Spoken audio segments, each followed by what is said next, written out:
Welcome to another Saturday night and taking it to the nub.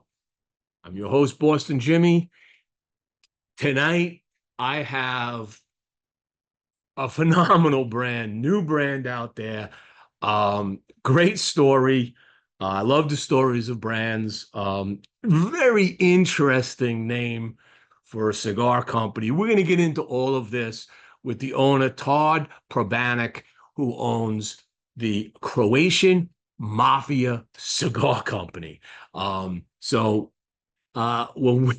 bring your questions on this one. If you don't know about the Croatian Mafia Cigar Company, hopefully by the end of the show tonight, you will learn an awful lot.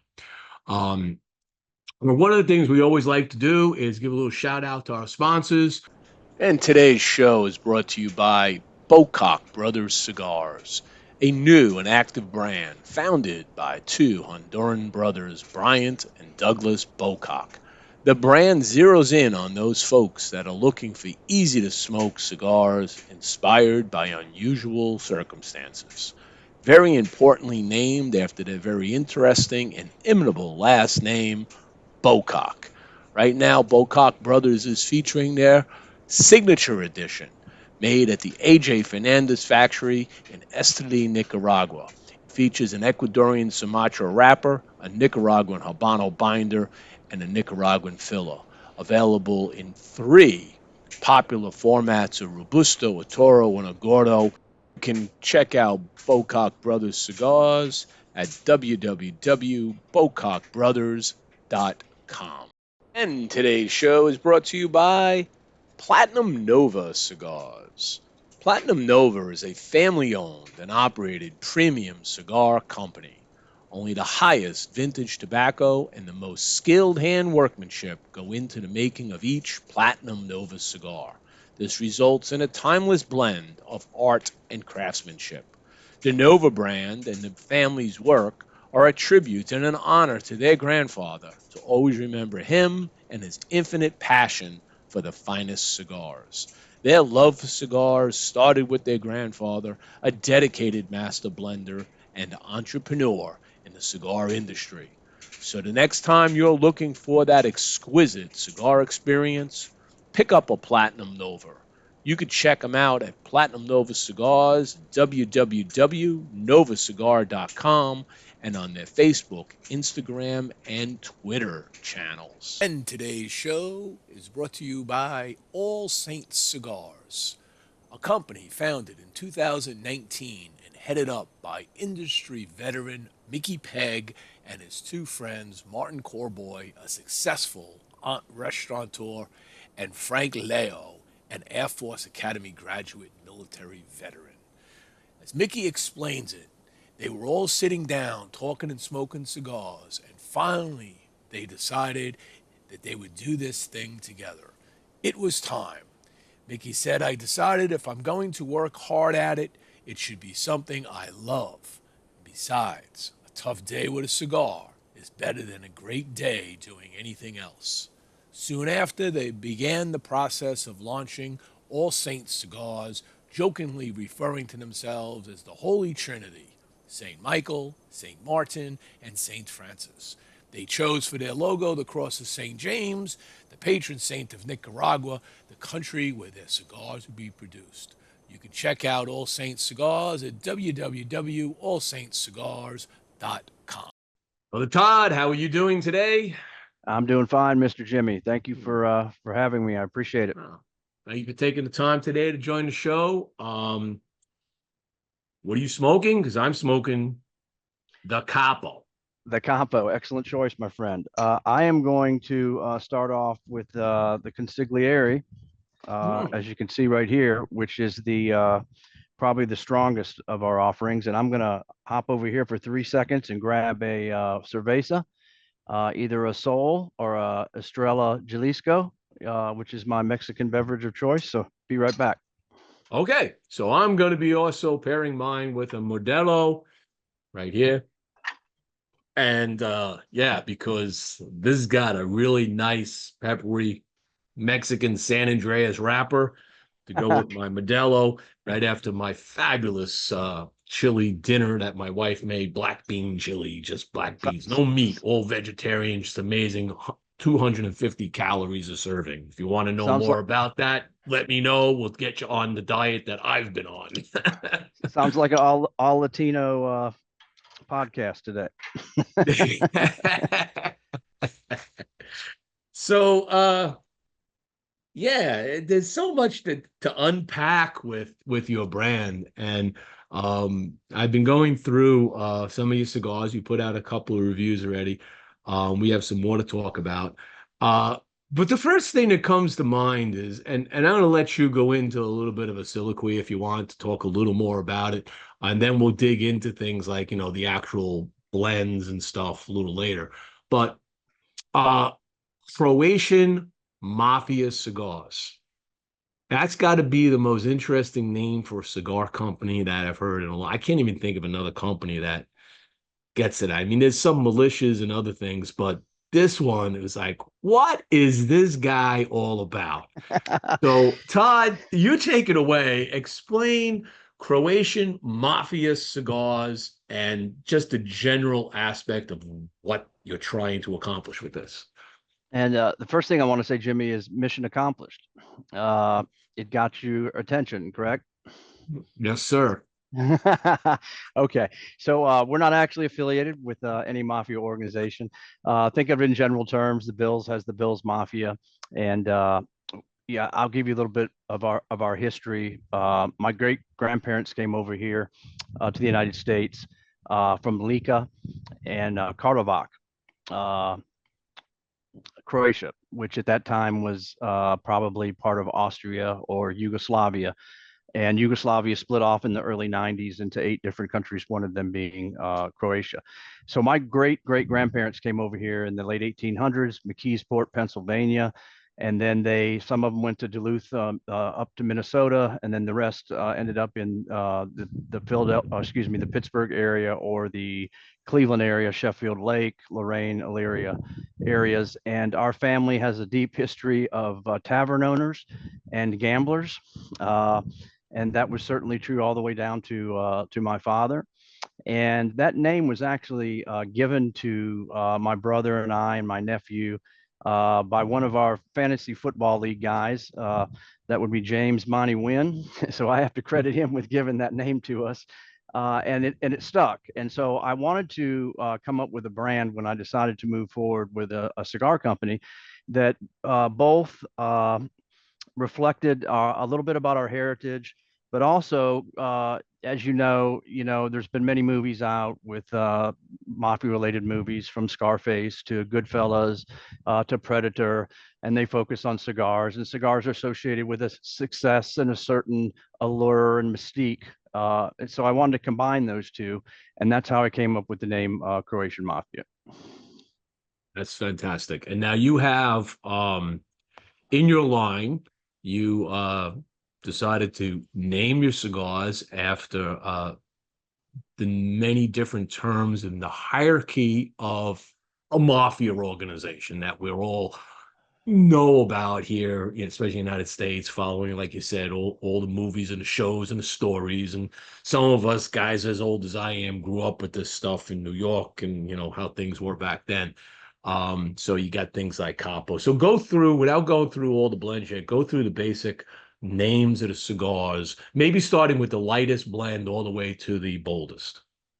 Sure. And by the way, along with the name Croatian Mafia is the tagline, which our tagline is for the gangster in you, right? So everybody has a little gangster in them, so they think, right? So Croatian Mafia cigars for the gangster in you. Yeah. So our lineup starts with the Boss, who you just rated at a 90, and that's a Connecticut Toro, more so an everyday cigar. And that's the Boss. And then the Underboss, which you rated also, is a more robust, medium to full-bodied cigar, smaller cigar, Corona Gorda. And then from there we have the Capo, which you're smoking right now, which is a box press Maduro. Yeah, there you go. And then after that we have the Consigliere, which is a Toro. it is a Maduro as well. And then we have the Solomon, which is a unique cigar. As you know, it's not every day that you see a Solomon cigar. Some people refer to it as the cartoon cigar because it has like a little nipple on the end and it's torpedo shaped, right? And that's got a light wrapper as well. But to sum it up, we wanted to come into the marketplace, with a quality cigar. Your brand is obviously awesome, and that's one thing. But if you don't have a quality product behind it, your brand doesn't mean shit, right? So we want to come out with an everyday cigar and then some not so everyday cigars. And our cigars fall in somewhere between the traditional cigars and boutique cigars. And the pricing is commensurate with that. Okay. Now, before you got into this adventure, which you started, I guess, late last year, you copyrighted, you trademarked your brand, I believe, Correct. in the beginning of this year, sometime in the March timeframe, whatever. Correct. What were you doing before this? And I'm sure this is not your only thing you do because it's not paying your mortgage yet. But what did you do beforehand, and what got you into this idea that you would go have a brand? Yeah, and just to back up a little bit, so I'm the chief revenue officer, and I have two other partners. I'm proud to announce, as of a couple weeks ago, my brother and his nephew, so Rick Pribanic and then Richard Jr. Are involved in the organization as well. So I'm proud to say that it's a family-owned business, which is really what I wanted it to be. But back to your question. I was in the corporate world for 30 plus years, IT telecom. I'm a military veteran. I was in the Army. Actually, my brother and I were in the Army together. And one of the pictures I sent you is to put it in context, why I sent you that is a picture of me smoking a cigar in 1984 in Graf, Germany, where we would go out in the field. So I've been smoking cigars since my early 20s, and I'm 62 right now. So 40 plus years I've been smoking cigars, around 40 years, right? So I've been in the corporate world for 30 plus years, telecom, wireless, worked for some big players, Sprint, Verizon. I've lived in 2 countries, 9 states, and 16 cities, and I've been all over the world, domestically, internationally, both for business and pleasure. And usually the first thing I do when I go into an area is find a cigar lounge or a cigar bar, whether it's Minneapolis or St. Louis or Kansas City or Houston or Dallas or New Orleans, right? And I enjoy cigars. I'm passionate about cigars, and I was started in the corporate world, and I do have other businesses that I run. I have a fleet of vehicles that I run out privately. I also have investments in the construction industry, and I have property investments, and I do a couple other things. So it was time for me to walk away from the corporate world. And you're right. Last year, I ventured down to Esteli, Nicaragua, and that's a whole interesting story in itself. I played cards in a poker game, and I did run some high stakes poker games to carry on the gambling persona of my Croatian background. I ran some high stakes poker games here in the Dallas area, but I continue to play in a game, oddly enough, in the back of a cigar shop called Cigar Warehouse. You might know it, Cigar Warehouse in Dallas. So we and it's funny because a lot of just pause there for 1 second because that's a very popular thing, playing cards, Texas Hold'em in shops. I know I did that for many, many years here at a local shop that a friend of mine owned. It's a lot. It was so much fun. And we just had a blast. I don't know if you were playing for free poker or you're playing for real poker, but we did we don't play poker. we don't play for free there, Jimmie. You're Croatian. Oh, okay. I guess I'm not going to give you back, but I'll give the mic. I'll give a shout out to all those guys. We play every Tuesday night. We play 5-card PLO. If any card players out there know that game, it's a crazy game. And everybody's professional, and we meet in the back of this cigar shop, well known in the Dallas area, called Cigar Warehouse. And that's actually how I got the idea to go to Esteli. I had just gotten back from Colombia, and I travel all over the world. I have a motto, Jimmie, that I go where the dollar's strong and the women are weak. That motto, and that is held up pretty good for me. I'm a single guy, so I was about to say you must be single because otherwise that's probably not working. So to continue, I was telling stories about Colombia, and one of the players there, his name is Jeff. He goes, "Man, you ought to go down to SLE." And we're all cigar smokers, and I knew that 60% of the cigars in the world now come from SLE. And I said, that's a good idea. So 2 weeks later, I find myself in SLE, Nicaragua. And dummy me, I'm thinking you could go into Drew Estates, or you could go into Olivia, or you could go Well, into my you're going down father's. alone, or you went down with people? I went down alone, but Jeff hooked me up with Akil. Akil owns several brands. He's from the UK, lives in Panama. I don't know if you know Akil, but he happened to be down there. Okay, so I did hook up with him, but So you I had went. a driver, Well, not a driver. He's in the cigar world. but you had somebody pick you up from Managua and bring you to. I actually rented a car and drove myself. Look, I've been Yeah, all you over the didn't world. get stopped and have to do the grifting Well, thing. yeah. Believe me, you have to allot for that about 1,000 Cordoba, per trip, because you're going to get stopped. They're going to take your license. You give them money, and they let you go. But that's a whole nother a story there. But dummy me, I'm in SLE. I equate it to the wine industry. You go and you can taste, and they have a place you can taste, and then you can buy. Well, SLE is a tax-free zone. You can't get past the damn security guards, right? I couldn't buy any cigars anywhere. I found one place I could buy cigars, some Hoya Del Reyes, and it was a coffee shop, right? And I looked Mhm. at the price, and it was the same price I could have got off of Cigars International. I'm in Yes. Esteli, Nicaragua, the Mecca, the capital of the cigar world. And I can't buy damn cigars. Well, fortunately, Akil, I met up with him, and he took me in to meet Pichardo, Radio Pichardo, and that's where the relationship started. I bought 300 cigars. I brought them back to the U.S. I I loved them. I socialized and gave out samples and had other people try them, and everybody liked them so much. Not one bad word to say about any of them. So that got me thinking. Say, I should bring these back to the United States. I should start a cigar company, and I should make this another business of mine. And that's how it all started. Okay. And how many more times have you been down to Nicaragua, knowing what you're doing now? What was it? I'm sorry. How many more times have you been to Nicaragua since that first visit? Five total. Okay, good. And have you been anywhere other than the Pichardo factory? Have you now got the ability to have been to anywhere else to have that experience of actually going to a factory other than the one you're working with? So Or I've is it I've always I've been just to the work at Pichardo?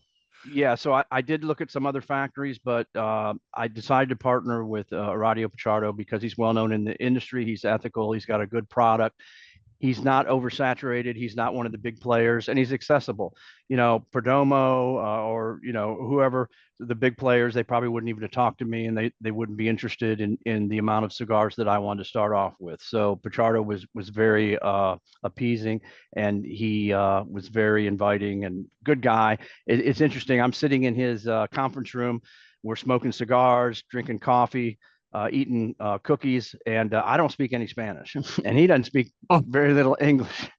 So we're I was going to negotiating get to price. that one next. Thank you for segueing ahead. Yeah. So Explain that. we're in his conference room. I'm FaceTiming my brother because it's kind of a surreal deal, and we're in his conference room, and I'm using translator, and I'm talking into the phone and holding it up to him, and he's doing the same to me, and anyways, we arrived at pricing. We arrived at some blends that I wanted to try out, and we moved forward from there. And it's been an interesting relationship. The last time I was there, he took us in his truck personally to the tobacco fields, and we had a lot of good pictures. And it was actually AJ Fernandez's field. It wasn't his. But I have seen some other fields, and I've had seen some other tobacco manufacturers. And I've been all over Nicaragua, beautiful country. The people generally are good. Leon and San Juan del Sur and Managua and all of the playas and the beaches down there, very beautiful. So not only do I go down there as an opportunity to do, my business in cigars, but it's a great country to visit. Did you get up to Jalapa also? Haven't been up there yet. That's next on my list where the other Okay. cigar fields are. So is this the first time that you experienced real fields of tobacco and processing and factory work? It is. So I'm a, 30, 40 plus year cigar smoker, but this is my first education into the cigar world. So I don't consider myself an aficionado by any means. I leave that to you guys and the experts, but I think I know what I like, and I think I know what my customers like. And I generally listen to my customers no matter what I'm selling. I've been in sales all of my life, and I listen to customers' feedback. And speaking of that, we're going to come out with a bigger ring gauge cigar in the near future, and then we're also going to come out with bourbon aged cigar as well. I know you know Ryan. Ryan's a peer of Ryan mine who I Rodriguez, respect. And yes. yeah, Ohana and Left Hand Cigar. Shout out to Ryan. It's a brother of another But mother from me, man. yeah. So I've been working really closely with him lately, and we're going to partner on some different cigar brands. Okay. Now, when you were down there that first time, you're getting this, fire hose of like new information and knowledge and experience. What are some of the things that stood out? Like if you go into the fields and the barns and all of that, what are some of the things that really stood out to you that maybe you might have read about, but yeah, actually were like, wow, or like an aroma or a feeling of something? Just the surreal feeling of being out there in the middle of tobacco fields with a fourth generation tobacco grower like Radio Pachardo, right? And then the stickiness. I didn't realize how sticky the tobacco is. I didn't realize how they flowered, right? That was pretty amazing, right? And I didn't really understand the process of making a Maduro and how you have to cure it and smoke it, and that's what makes it that color, right? And I didn't really understand the length of time that it takes tobacco to mature from seedling to when you can roll it. And after you roll into a cigar, you still have to let it rest for 3 weeks, right? So 2 to 4 months to seedling, and then 4 to 6 months in the fields, and then another year and a half to 2 years in a barn, right? So now I have a better And the understanding factory of with that. the pilones and the Yeah, polones to the rolling to the aging room. It's just an amazing experience, and it's still done for the most part like it was done 100 years ago. yeah, and it's a crazy process, unlike other types of tobacco like cigarettes. People that don't smoke cigars, they don't understand the difference between a cigar and a cigarette, and the different types of tobacco. And for the most part, there's no additional additives into this product other than what's grown, right? Unlike Hmm. some other tobaccos out there. But yeah, it's been a great learning experience, and I've got a hell of a lot more to learn. Yeah, one of the things that really hit me the first time I was in a field down there, and actually it wasn't Nicaragua my first visit. My first visit was actually the Dominican. But walking into a curing barn, get all the leaves, especially during a harvest, right? You get the Yep. leaves all hanging in that barn, and they're all changing color from the green to the yellow, and and they're starting to dry. The aroma of that barn makes you want to clip some of those, cut it up, and put it in a salad. Yeah, Right? and, exactly. And just to watch them as they bring it in and they're sitting on the table, and then they start rolling it, and the different processes that they go through to actually roll it, and then they got to put the bands on and put it in the cellophane, and all of those things that you really don't think about unless you're into the business, right? There's Right. boxes and bands and cellophane, and there's humidification after it's rolled, and all of those things. And actually, another story that I have is my brother and I were in Costa Rica, in San Jose. And we said, hey, let's find some cigars, right? Dominicans got great cigars, right? So we used Google, and we found a place. Well, we tried to find a place. There's no signage. And I find this big metal door, and I pull it back, and they stick their head out, and it's actually production facility. And we walk in, and we're just like in heaven. We start grabbing cigars. They go, no, no, no, no, you can't have any of these, right? And he said, so they put us on the phone with like the showroom and the store. And we went to the store. We met the production guy, and it's Bruno Del Rey. Are you familiar with Bruno Del Rey? Yeah, I've heard of Bruno. They were Costa Rican Cigar of the Year back in 2000. I want to say 10 or 11. All organic process, great cigars. Right. So we became friends with him, and he started shipping us cigars until we ran into import issues, and then it was too expensive. But that was actually an interesting story. Great cigars. So when you had this idea now. You go down there, you connect it up with a valued partner. Did you have in your mind blends? Haven't smoked cigars for a long time and different, you noted you've tasted different wrappers, you might have paid attention to what the binder and the fillers were in, and you just had some favorites that you liked. Did you go in with a desire for a blend, or did you work with Pichardo together and say, hey, I want a blend that does this, and does that? Or did he come out with a tray of cigars and say, pick this one, pick this one, pick that one? Yeah, so we tested a lot of cigars, and personally, I'm a Maduro guy. I'm a medium to well, probably a medium to full body, but also a lighter cigar. So I was looking at it more from a customer and sales perspective. And we did try a lot of different blends together, and we worked together to come up with the 5 that we came up with. Oh, sorry. There we are. We're good. So you get these, and now how many did you purchase or are in the market right now from these different blends? How many total did you put an order in? Yeah. for? So I went through a couple thousand already, and our next order is going to be a bulk of 5,000. So we have a pending order coming in any week now, and then we've got another huge large order coming in. We're going to have several launches along the Mississippi Gulf Coast. This bar right here is going to be one of our end users and retailers, Roy's in Pascagoula, Mississippi, as well as the Jury Room. So we'll have several launches along the Gulf Coast, Mississippi Gulf Coast, where we have a strong presence, and we'll have some launches here in the Dallas, Texas area as well. And by the way, my office and warehouse is in Plano, Texas, suburb of Dallas. Yeah, I know Plano well. I did a lot of Yeah. my retired engineer, and I did a lot of work with the Siemens Corporation I work for. With our headquarters are down there, Yeah, U.S. no, well, headquarters, and when to me mentioned Pascagoula, I just had to smile because my career started with Raytheon, and Ingalls I was Shipbuilding.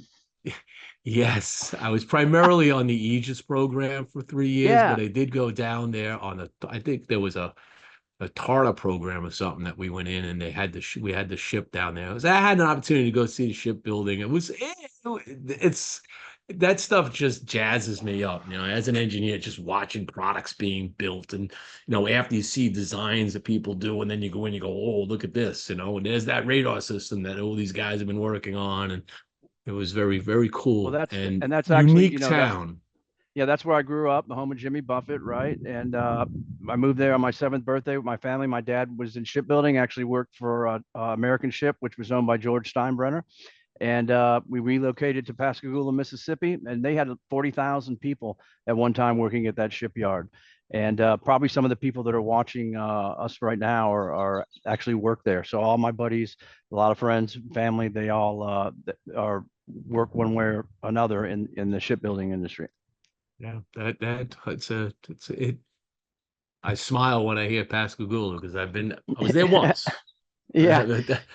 So I've it's been to basically a lot of strange places, but it, Pascagoula is a unique place to visit.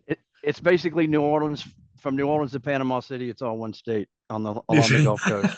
It should be one state. Yeah, It's cut they're the all Saints Florida fans. Peninsula off. Right? Yeah. Absolutely.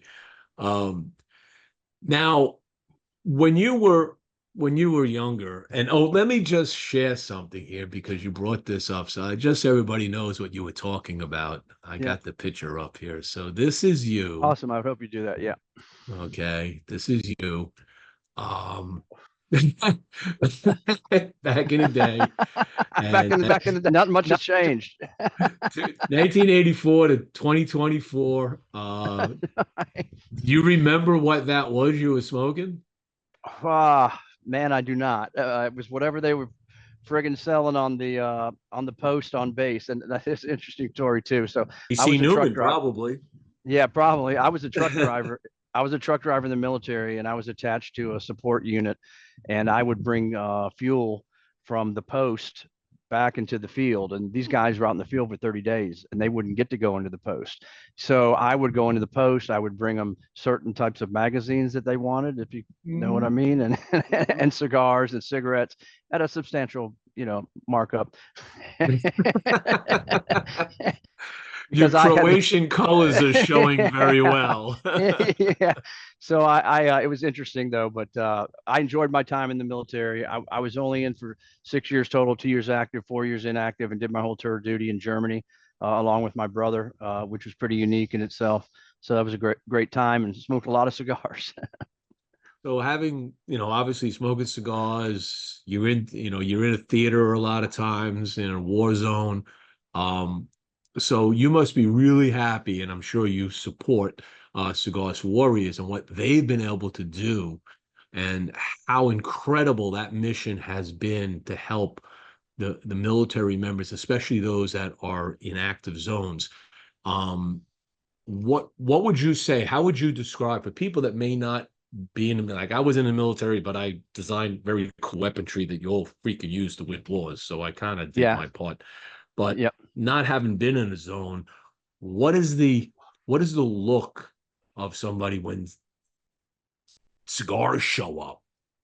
Yeah. So, cigars are widely accepted in the military, and, cigarettes are too, unfortunately, but people started smoking because they would give you breaks if you smoked. And if you didn't smoke, the term "smoke them if you got them," that's a military term, right? And they would let you break. So people started smoking because they wanted a break, right? But cigars were always looked at, like a treat and a time. The average cigar is 45 minutes to an hour and a half. And I look at cigars as more of an event than just a commodity or a product. It's time to reflect, whether it's walking your dogs, going to the park, on a golf course, fishing, whatever it may be, riding your motorcycle. I don't think anything is worse with a cigar, in my opinion. Riding a motorcycle, I mean, with a cigar, I see I've got many that. pictures. I have a It's just Harley. So it's got to burn like garbage, man, with the wind and everything. It's just like you're not it's smoking your padrones on a it's a motorcycle. lot of this. Yeah. Yep, puffing away, and you learn that puff thing. You don't have to worry about it going out. Yeah, it's like that cartoon guy. Yeah, Yeah. I'm gonna tell you what I'm gonna do. Yeah, you get out of here. You get the other guy over here. With a Salomon. Yes. By the way, going back to the Solomon, so Yep. interesting question I would have is all the other blends have a hierarchy name except the Solomon. Why? Well, actually, soldier is a hierarchy name. That's the foot soldier of the mafia. Yeah, but you don't call it a soldier, do you? You call it a Yeah. Solomon. No, it's called soldier.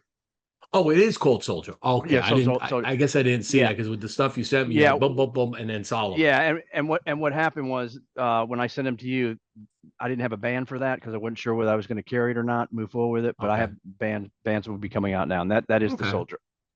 Yeah. Very good. Now, what your band is actually rather simple, but to the point. It's got your kind of mafioso guy with the hat, just Silhouette. just a black silhouette, simple statement, Croatian Mafia Cigars, and then the name on the bottom. Very simple band, but you see this on a shelf. I don't think it gets lost on the shelf. Right.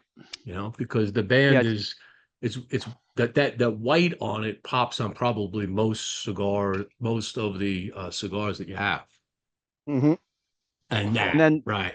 Yeah, so we revised the boxes where the actual logo is going to be rounded, and this will say Croatian Mafia Cigars on top for the gangster and you, and then everything else will be the same. But we're actually going to, when I can get my brothers down to Nicaragua, we're going to go out with a radio, and we're going to take some pictures in the tobacco fields, and that's going to be the picture. That's going to be the inset right here to perpetuate the family business and our relationship with Aradia. Now, what wood are you using for those boxes? Uh, we use a box manufacturer that a lot of people use, Yadir, and I can't remember actually the name of his company. Uh, uh, so it's traditional Spanish. Help me out here. So it's all Spanish cedar. Spanish cedar. Yeah, Okay, because sometimes I see these boxes they come out and they're nice, but you open it up and you realize that it's not cedar, it's just like yeah, pressed wood and there's an aroma. I mean, the cedar's beautiful because it imparts yeah. the cedar aromas into the cigars, right? Just like Exactly. you were in an aging room. But sometimes you get these boxes and you're like, you open it up and there's an aroma that I like to say is a little off-putting. It's like kind of cheap, if you will. It's like Right. you couple, spend the Yeah. extra buck or two for it, and you're good to We go. wanted to do it right. Like we want a quality product all the way around, from the bands to the cigars, to the wrapper to the binder, to the actual filler. So we didn't want to you know not get Spanish cedar on top of that, and that's perpetuates you know the humidification process and everything else that you need to do to preserve cigars. So Spanish cedar is the way to go. Did you know that before you went down there? Well, I knew that most of your premium cigars were in Spanish cedar, so I wanted to emulate that, and then I found out the reasons why. Yeah, because cedar breathes and it's kind of a natural keeps the humidity factor about 70% humidity. It'll empty and fill based on the humidity factor. So it'll absorb or release Correct. into And the I'm box. and I'm gonna disappear for 3 seconds, and I'm gonna try a soul cerveza now. Okay, Okay, be so right back. what I'm gonna Yep, do is I'm gonna run into the second commercial break. All you right. got it. Good timing. And it'll be running when you come back, so don't talk while it's going on. You got it. All right, thanks. All right, so let's get back to another quick commercial break while we're waiting for Todd to come back.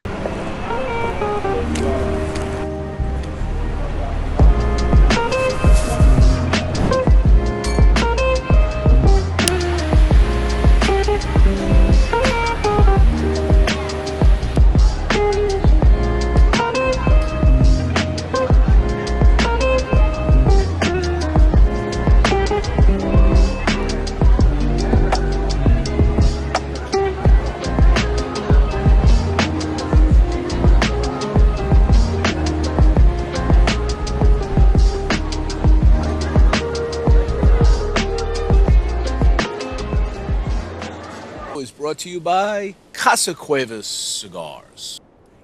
In the 19th century, Juan Cuevas, Spanish immigrant from Santander, began what was to be a family business which now spans 4 generations. Like others fortunate enough to live and work in Pinar del Rio province of Cuba, Juan commenced cultivating tobacco, turning it into a successful business.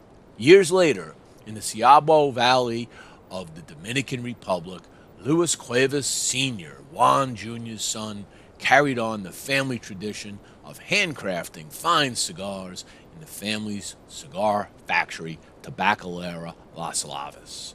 Today, Luis Sr. is joined by his son Luis Jr. in the manufacturing and sale of premium long filler cigars. So check out Casa Cuevas Cigars at www.casacuevascigars.com and on their Instagram and Facebook channels. Catelli Cigars is back. The past few years brought many questions and changes to the cigar industry. In the wake of all uncertainty, Catelli Cigars decided to take a break and try their hand in the retail side of cigars. With 2 shops under their belt, first Riverside Cigar Bar, and now the Catelli Cigar Lounge in Vero Beach, Florida, they are now more educated in the retail and the wholesale sides of the cigar business. During this time, they received many inquiries about their cigars returning to the market. Making the difficult decision to take a break from their brand was eased knowing that when the time was right, Catelli would be back. And now they are. Catelli is excited to bring their first release, the Catelli Box Air, back to market. The Box Air, a rich box press San Andreas Mexican Maduro with a Nicaraguan binder and filler, come in Box Air's 3 original sizes, Robusto, Toro, and Gordo. You can check out Catelli Cigars at catellicigars.com. And also check out their Facebook and Instagram pages. Right. Thank you. Telly Cigars, fantastic stuff they come back with. Let's talk about the blends specifically now. All right. So Sure. we went through the list. Break them down for the folks as to what each blend is, wrapper, binder, filler, and size. Yep. So the Boss, which is I consider an everyday cigar, it's a Turo, Connecticut, 6x52. The binder is Habano, and the fillers are Nicaraguan and Dominican, medium strength, and that pricing on that retail is $14.50 a cigar. The next one on the list is the Underboss, and by the way, you gave the Boss a 90 rating, and the Underboss you gave a 91. The Underboss is a Corona Gorda. It's 5 5/8 with a 46 ring gauge. The wrapper is again Habana, and all of these, of course, are from Esteli, Nicaragua. The binder's Habano, the fillers are Nicaraguan and Dominican, and the strength is medium to full, and the retail pricing on that is $13.50 per cigar. Next is the Capo, which you're smoking right now. That's a box press Maduro. And I wasn't a fan of box press Maduros because of the shape, but I've grown to love this cigar. This is my favorite cigar now. And there's multiple reasons. Maybe you can expand on that, why they make box press cigars. Some people think it's so they don't roll off the table, and others think that it's for stacking and storage purposes. So maybe you can expand on that with some of your knowledge there, Jimmie. Yeah, well, I'll just briefly say that box press is not something new in the 21st century. Box press goes way back to the Cubans, where they wanted to add an additional cigar in the box without changing the box profile. So they literally put the boxes and they pressed them into the box. And remember that these presses and stuff that we had years ago, they didn't have these molds and stuff like we do. Okay, I mean that came into play. And what they would do is they would stick them in a box and then they would just press it and then put one more in, and it kind of created kind of a box pressed. Right. Okay. So still hand rolled, but box pressed after the rolling process. Yeah, it just presses in, and that's how they did it. And now it's become a very normal thing, and people, you like them or you don't like them. Some people like them because you can put them down and they don't roll off the table. If you put it on the side of your desk, if you don't have something to hold it in, which is like you got an ashtray, I hope, but that's besides the point. Yeah. But the difference between them, and as you now know, you have to do a little underfilling of the box press cigar as opposed to the round, because you have to give it room to be able to press down without cracking the wrapper. Correct. So that cigar is the filler's Nicaraguan. The strength is medium to full, and retail pricing on that is $14.50. And that takes us to the consigliere, which is our most full-bodied cigar, and the binder's Nicaraguan Habano, and the fillers are Nicaraguan, and then the strength is medium. The retail pricing on that cigar is $14.50, and then the Solomon, which we spoke about earlier, which is the Soldier, has an Ecuadorian Sumatra, interesting enough, and then the binder once again is Nicaraguan and Habano, and the strength on that one is medium, and that's our most expensive cigar at $15.50 a stick. Okay. Now, when you go through the different blends, my personal preference on wrappers is either going to be a Mexican San Andreas or Sumatra. Now, I prefer San Andreas with a Sumatra binder. I actually created a cigar 5 years ago for my 60th birthday. And it was a Mexican San Andreas with a Sumatra binder and jalapa and Ometepe fillers. Gotcha. So if you get your hands on Ometepe through Pachado or AJ, so you just divulged your age. You're 65. I'll be 65 in November. Yeah, you're looking good, my man. I'm 62. I'm 3 years behind you. Lost, dude, man. I if you saw me 2.5 years ago, I was 260 plus pounds. Oh, wow. And people that are listening know the story, but I'll tell it to you anyway, real quick. I had a mission that when my son was going for his doctorate degree in neurosciences, and I told him, I said, when you get that, we're gonna go back to Mount Fuji. I used to live in Japan for a year, and I brought him over once. We touched the mountain, but we didn't climb it. I said, we're gonna go back and climb that mountain in celebration.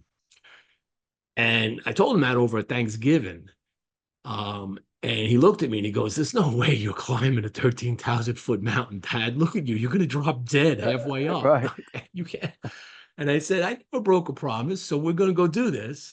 And he goes, we'll see. So I go through it. Of course, we go into a pandemic at that point. But I went back into exercise, got back into martial arts. So I practice. I do martial arts 2 to 3 days a week at the dojo, plus working out here at home. I got myself down from 260 to about 189, 190 Wow. in 1 year. In Mhm. 1 year. And physically fit. I used to walk 9 to 10 miles every Saturday or Sunday here in Florida, no matter how hot it was. I did that. So build up the stamina. And I climbed the mountain. But we climbed the mountain because he did all his research on autism in the brain. And we raised through the cigar community primarily over $10,000 for Autism Speaks for that climb. So good for thank you. you to everybody in the cigar industry. It was just over a year ago that we did that. And it was the most gratifying thing I ever had to be able to walk up and climb a mountain. We got to the top. It was pouring rain, wind, sleet, couldn't see the crater, whatever, but we did it. And then we came down and we just had a great time. So, yeah. I have a similar story, not a mountain story, but a weight loss. I lost 35 pounds in last year to this year. Similar story. Mine is similar through working out and testosterone therapy and things of that nature. So, And to me, when you get to be our age, you have to get yourself a little healthier, okay? And I knew that. yeah. One of the things after climbing that, I created a meme of me at the top of the mountain, and I just basically, this is Boston Jimmie. He lost 80 pounds, climbed a 13,000-foot mountain, got himself in shape, smoked 3 to 4 cigars a day. Any questions? I'm like, this ain't the problem. Right.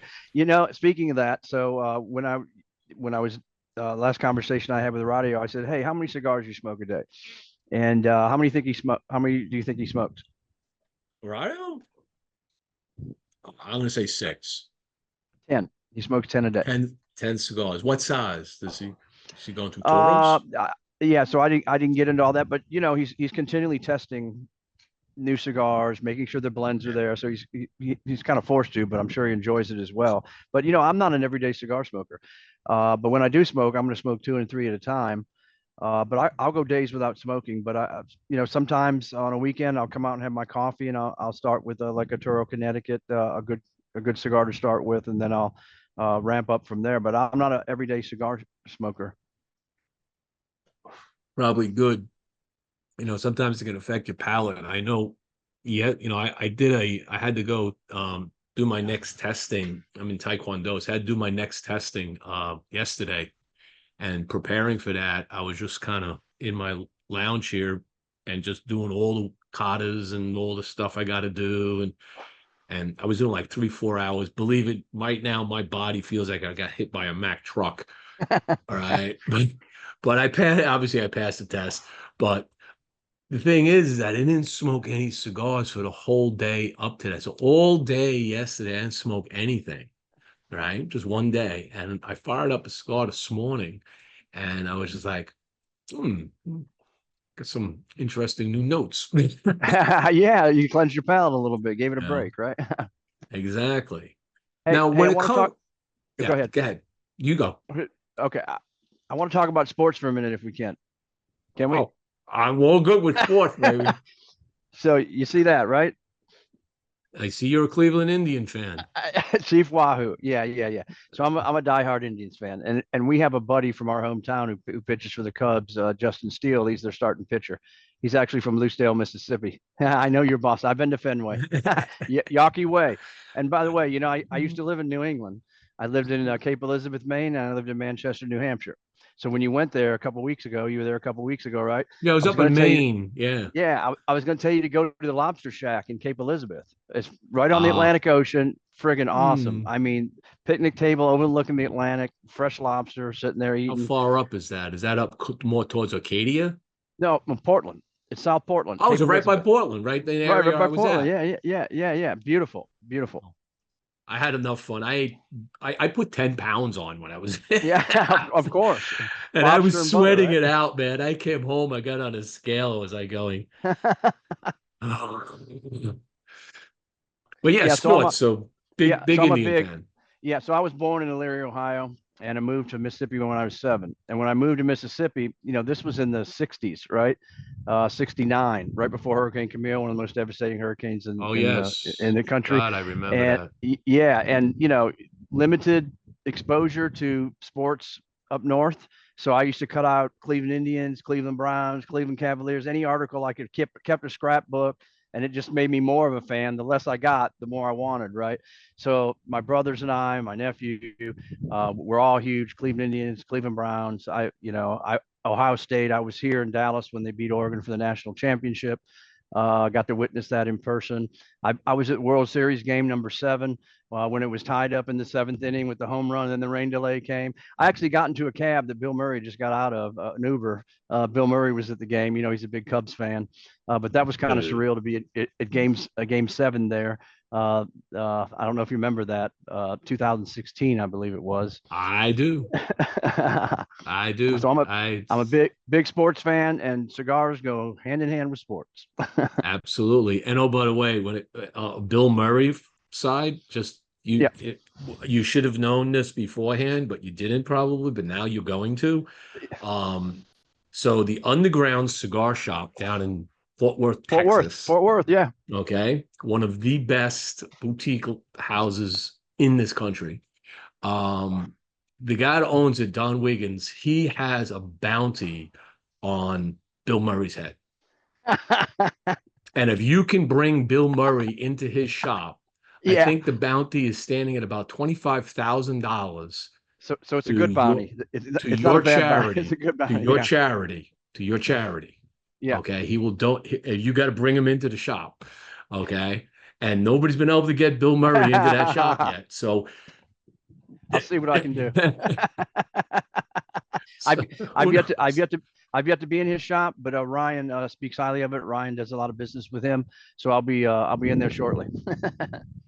Yeah, no, that is a great shop, and one of the best events that you can go to there to have a lot of fun with is called NFG, standing no fucks given, and every year, great they have time. that.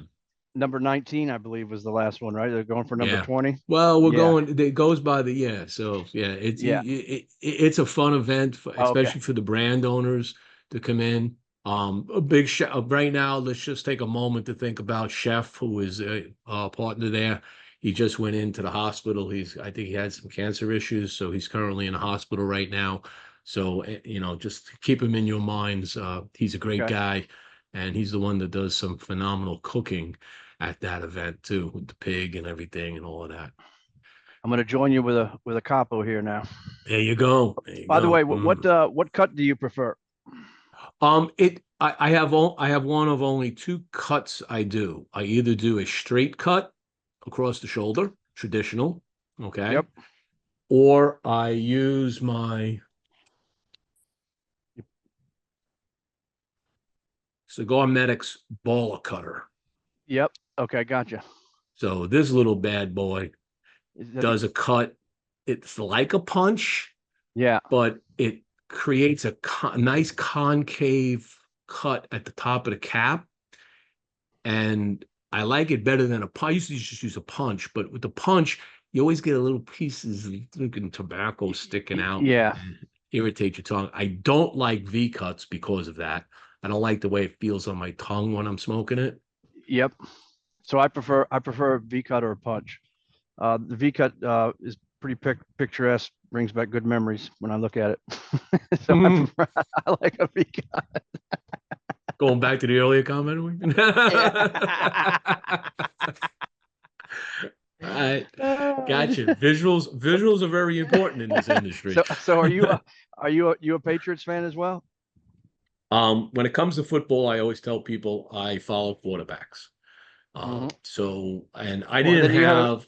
you haven't been following the Patriots lately. No. When I was youngest, I didn't have a college football team when I went to college. I went to a small college in Brooklyn, New York, and we didn't have a college. We didn't have football, and I wasn't really into college football, or football for that matter. It was never a big thing. But then I realized when I started working that when you're around the water cooler on Monday, everybody's talking football. And it's like, if you don't know something about football, you're not even in the conversation, right? So I said, I'm going to pay attention to football. So I started thinking about it. And there was this guy, his name was John Elway. That guy. I was like, this guy, I started watching Broncos games and I'm like going, I mean, I don't know anybody that even to this day that'd be like 4 inches knee to the ground and let go for a 40-yard pass. I'm like going, this guy was agile, so incredible. So I was a big Broncos fan. And then when he retired, I went into a funk. I said, And then Florida, we got this new team called the Jaguars. Yeah. So it's like, I'm living in Florida now. Football's not my number one. Okay, you know what? I'm gonna go follow the Jags. Well, that was a big mistake. Okay. But in that process, this kid Brady shows up, and I'm like, wow. This kid, when he finally came in, he was like the third stringer or whatever comes in to play after the injuries. And I'm like, wow. So I started following the Patriots. Little did I know I'd be following the Patriots for almost 20 years. plus years. Yeah. Yep. And then he retires and he goes to Tampa. So I hung up the Patriots jersey. Right, which is the same jersey I had for 20 years with burn holes in it from the cigars, and hung that Number one 12, up, I believe. faded. And I started following the Buccaneers, and now I'm kind of on the Kansas City train. Yeah, but you're a Swiftie. You're a Swiftie, huh? I'm not going to say I'm a Swiftie. My granddaughter's a Swiftie, but I'm just kind of like, yeah, and so I'm still kind of in that mode of, who do I really want to follow? But baseball, I grew up in a Mets household, right? And my dad and my mother, to the day they died, they were diehard Mets fans. And my father was a Dodgers fan before that. And of course, you either went with the Dodgers to LA or you went to the Mets or the Metropolitans, right? Yeah. And I'll never forget when I was 10 years old, they won the World Series, and it's the first time I actually saw my father shed a tear. Oh, wow. And it stuck with me. So, I got on the Yankee bandwagon when I was going to college in Brooklyn. I was living there. I almost bought the satin jacket and everything. I had a Yankee hat. And I took my first job. I moved up to the Boston area in like Wayland and Sudbury area. And I would go into a pub. There's a pub right up the road from my apartment. I walked in with a Yankee hat on and sat down. And people were just like, what the hell are you doing? And I was like, I'm a proud Yankee fan. And then my buddies take me out to Fenway Park, and I walk in with a Yankee hat on. We weren't even playing the Yankees. I didn't give a shit. I wore a Yankee hat on. I'm in New York. What are you going to do to me, right? Yeah. And it was fun. We always did the bleacher seats back then, right? Because it was a lot of fun in the bleachers. And then we went back a few more times. The next time I went back, they had a Yankee hat on. And then I fell in love with this team, and they sucked. back then, 1982, 83. They were like horrible. And it reminded me of my dad's Mets. I was like, okay, this is it. And I'm only like 21, 22 years old. It's like, you're allowed to do this, right? You know, it's time to like pick their team and stick with it. So I stuck with them. And then 86 comes and the Mets are playing the Yankees in the World Series. World Series, right? yeah. You know, Billy Buckner, all his, I was Yeah. like, Uh, and they beat us. And I have to grovel to my father now, like, you know, see, Jim, you should have stuck with the Mets, you know. But I didn't realize at that time that 86 was the magic number because they lost in 1986, but in 2004, they won after 86 years. So There you go. 86 is the magic number, and we still And they did hold it, the record for the number of rings in the 21st century. and they did it in dramatic fashion too. Hell yeah, they did. Oh my God. And you just see that the Red Sox just drafted Baby Ortiz, Hmm. Oh well. right? That was, yeah, Well, that's going to be fun. and you know who has the longest drought now? It was the Cubs, and now it's the Indians. Yeah, well, you know, these things happen. You know, you're always going to go through droughts. You know, the Yankees, they always put on a good show, but they really haven't been converting that into rings in the 21st century. They just fail. Right. You know, these great superstars, they seem to choke in postseason and they let that. If I was a Yankee, I'd be let down. I'd be like, well, come on, man, how do you do this? And I know it's probably Very, Yankee yeah, fans here. I know very, that Barry Bones is watching, probably laughing at me right now. very similar story to the Dallas Cowboys. So, you know, I'm in the middle of cowboy country, and you know, people don't realize it's been 30 years since they won anything in the Jerry Jones era. You know, they won Mhm. three, but you know, last year they get humiliated by Green Bay and Jordan Love. I think they scored on their first five possessions against them. Then it's the same story every year with them. Oh yeah, and Talented. then when it comes to college football, like I said, I didn't have a college team, so I obviously didn't follow college football. But my uncle was big Notre Dame fans. Anyway, well, Sunday dinner parties in the basement were always I mean Saturday dinner parties. There was always Notre Dame games on, and my son did his undergraduate down at the University of Miami. So it cost me a lot of money to send my son to the University of Miami.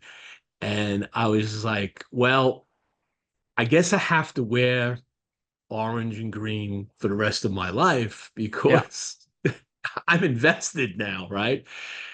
And you want to talk about letdowns. That team has been a letdown they were such a powerhouse and then they just tanked out of it. Every year they have great hope and they don't do Ever shit. since ever since Ohio State beat them in the national championship Something game like that. Maurice Yeah. with Maurice Claret. So that was just terrible, terrible, terrible, terrible. But every year I got great hope, and every year I'm watching the games, and I just want to see something spectacular happen. But we'll wait and see. So Every year's a I'm in new year. I'm in two fantasy football leagues. I've been in as many as four at a time. I'm commissioner in one, and some of the guys that are probably watching this, they're in my league. We got some cigar smokers in there. Obviously, we're probably about 30 days away from the opening of the NFL season, and less than that for college ball. So, you know, anticipation is 90% of everything, and that is certainly true with football. It's a down time of year right now, but football is right around the corner. It is coming very quickly. This year is flying by. You know, I retired in February, and I cannot believe we're going into August already. And I'm sitting back going, where'd the year go? It seems like the years just go by faster and faster as I get older. Just So the environment you're seeing me in right now, this is where I spend the majority of my time. I have a TV out here. I have a pool and a spa. I have two dogs, and I spend a lot of my time out here smoking cigars in the morning and the afternoon, and watching during football season. I'm out here all day on Saturday, all day on Sunday, and you can better believe, I'm smoking three or four cigars while I'm out here as well.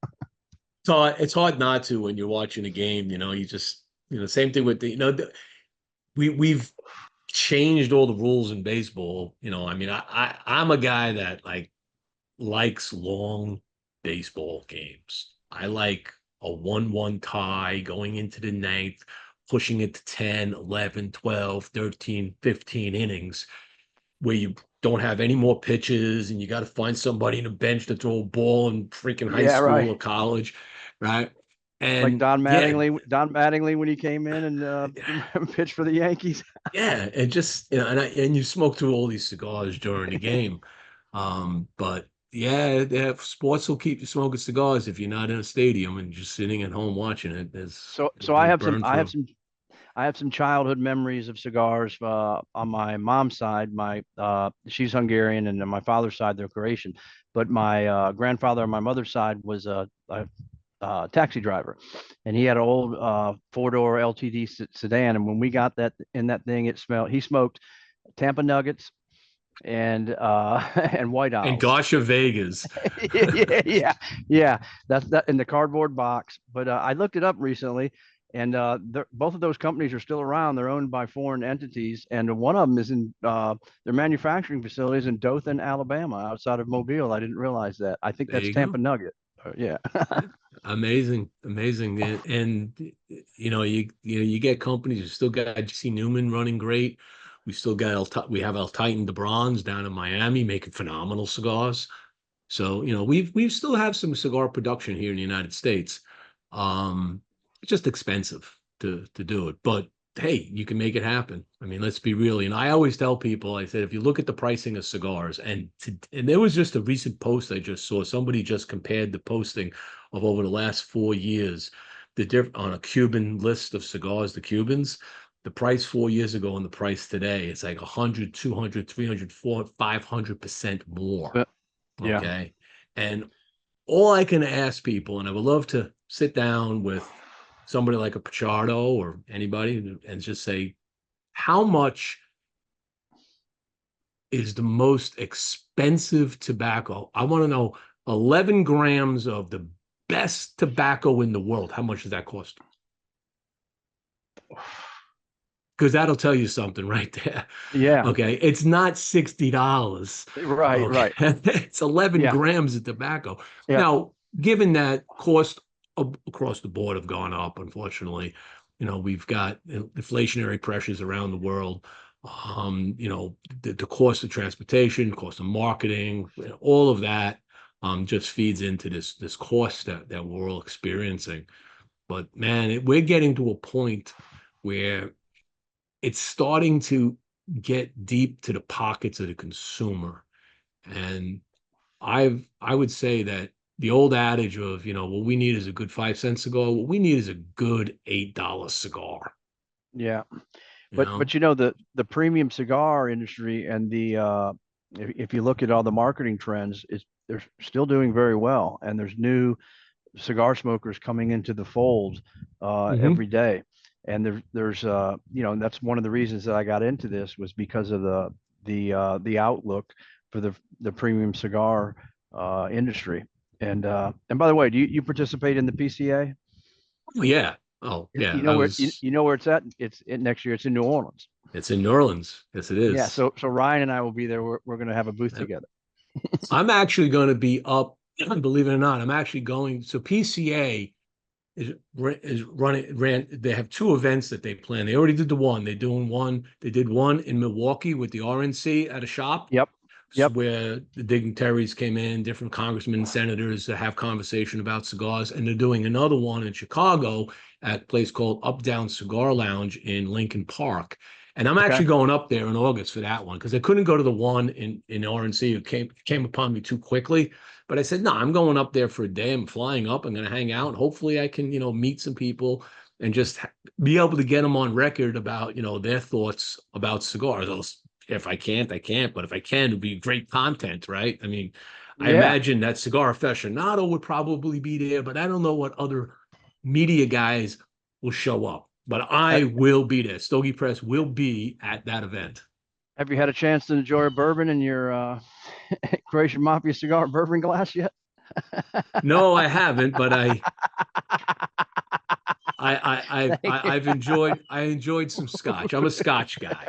Oh, Okay. Scotch guy. Okay. Yeah. So I'm a single malt guy when it comes to whiskey. To me, bourbon was it just, I don't know, it's just not the same. But there was somebody on a Zoom channel the other day that was talking about it, and how you drink bourbon makes a big difference on how you nose it, how you almost retrohale the aromas. He described it a little bit differently than like just scotch. And he goes, "Yeah, you got to really know how to drink your bourbon to really appreciate the bourbon." For me, bourbon to me all kind of tastes the same. There's caramel and this and molasses. What? Okay, boom, I got it. Okay, So what? it's like So what's your take on bourbon aged cigars or any flavored cigars? There's a lot out there, and that's something we're going to yeah, get into. And Ryan has with Ohana and Left Hand, he has a nice patented process that we're going to partner on. And by the way, hmm we're going to call that in, we're going to keep it in line with our Mafia Cigars marketing, and we're going to call it the Bootlegger Reserve. And there you go. I like we're, that. we're, we're going to come out with a big ring gauge, but as you want How to take big is big ring gauge? 52, something like that, 52, 54. Oh, that's not that big. Yeah. And as you know, you don't want to, you want to do a cigar that is overpowering. You don't want to do a strong cigar. You want to do a more mild type of cigar. So what's your take on that? So when it comes to flavored cigars, I got to break them into different categories, right? All right. So we're gonna let's go down like the Drew Estate or the Rocky Patel, like the Javas, Yep. the Fat Bottom Betties, things like that. I think of those as like that's like a dessert cigar. That's just a Yeah. cigar that sometimes I will smoke like sometimes like the After dinner. last cigar. No, Yep. sometimes it's like the last cigar of the night, maybe with a cordial. Okay. I'll just sit back and after you smoke three cigars, eventually it's like, and that it kind of entices the palate. The palate kind of wakes up to something because you're feeding it something that you haven't been. So I get enjoyment out of it. What I don't like about some flavored cigars is it gets pasty on your palate. And it's the linger sometimes the lingering aftertaste is not as good as the actual smoke and the retro while you're smoking it. When it comes to bourbon cigars and fire cure cigars, I don't like fire cure cigars.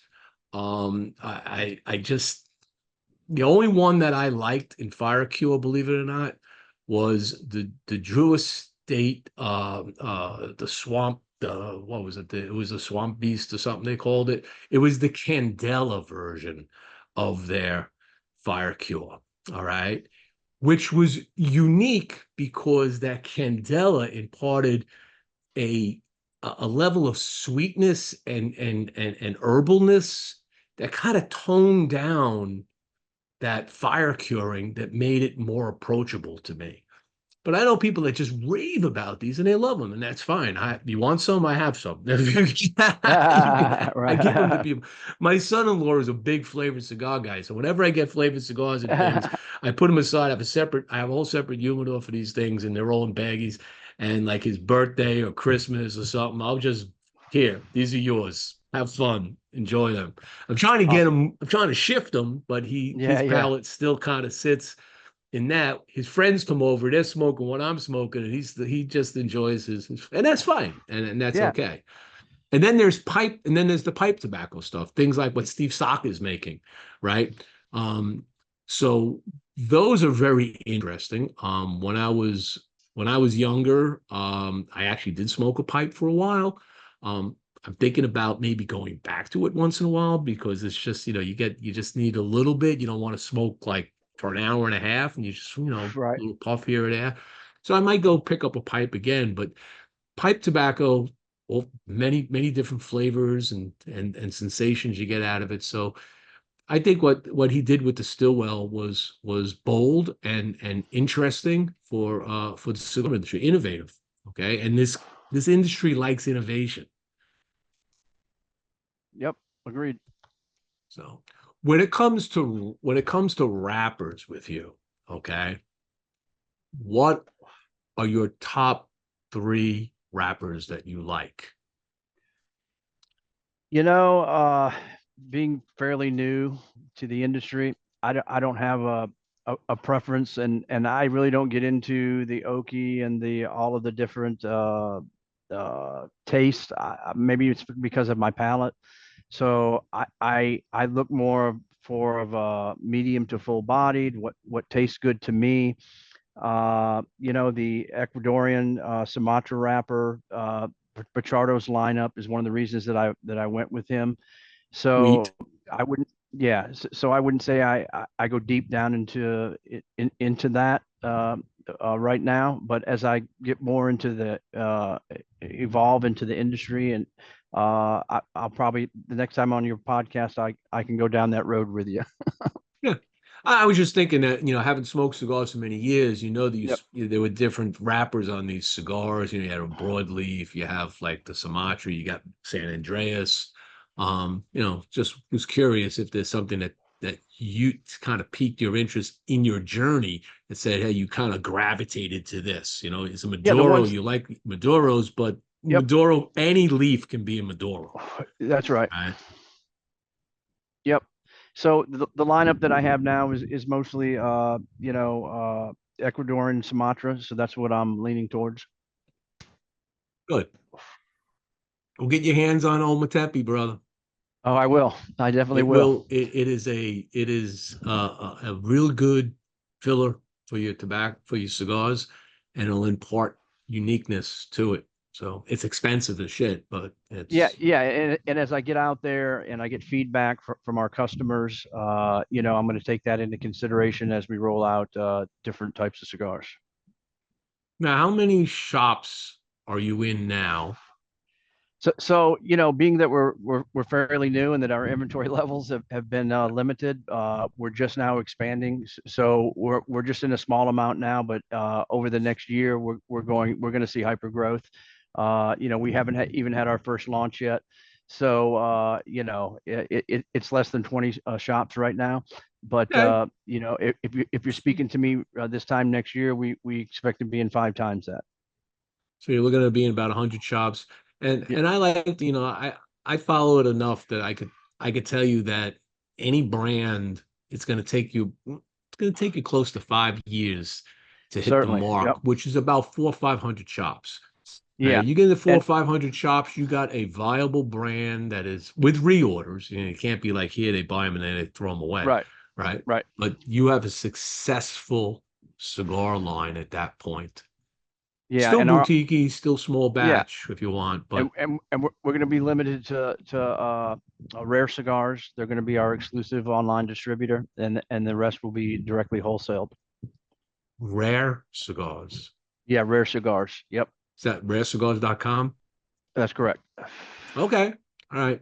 So keep that. So some folks were asking, they haven't heard, like Chris Colter, who lives down in Texas. He's a big Yep, fan of the underground. He yep. goes, never seen any in Texas yet, but I'll track some down online. So there Yes, you go, yes. Chris. So Chris, you can hit me up on Facebook. You can hit me up on Instagram. I'm also on LinkedIn. Our website's being built right now. We'll be all over Texas. We're gonna flood the Texas market, and the underground is on our list of shops. Also, the Red Phone booth. I don't know if you're familiar with those guys. Ah, yes. I'm Been the working on one them in right now. Nashville. Yeah, Been the one in Nashville. yeah, there's there's Yes. there's four all over the country, and I belong to the one here in the Colony, which is right outside of Dallas. It's 8 minutes from my house, and we hope to be in there very soon, and then in their other locations as well. They have locations in Miami, Atlanta, and Dallas and Nashville. Do they each have different phone numbers to get in? I don't know. I don't have to use that. Okay. I have the app, and I, Oh, I okay. log into the app and open the door magically. Right. Have you been What to is, have you been to any of their locations? yeah, the one in Tennessee, the one in Nashville area. Okay, great Yeah. concept, and we fall right into them. They got a room in there called the Mafia Room. What's better than smoking a Croatian Mafia cigar in the Mafia Room, right? Why not? I mean, the Why? name, like you said, it in the beginning of the show, it's a catchy name. It immediately says, what is this all about? Right. I'm looking forward to see your website design because I'm hoping it's filling with what my mind has on how the story's going to go. Okay. Probably put in, I don't know, you're going to cover anything about the Croatian Mafia in there in any depth? We're not going to focus on the Croatian Mafia per se, but we'll focus on our Croatian heritage, and then the mystique of the Mafia, because this is a brand, this is a lifestyle, and we got a good quality cigar to match with it, right?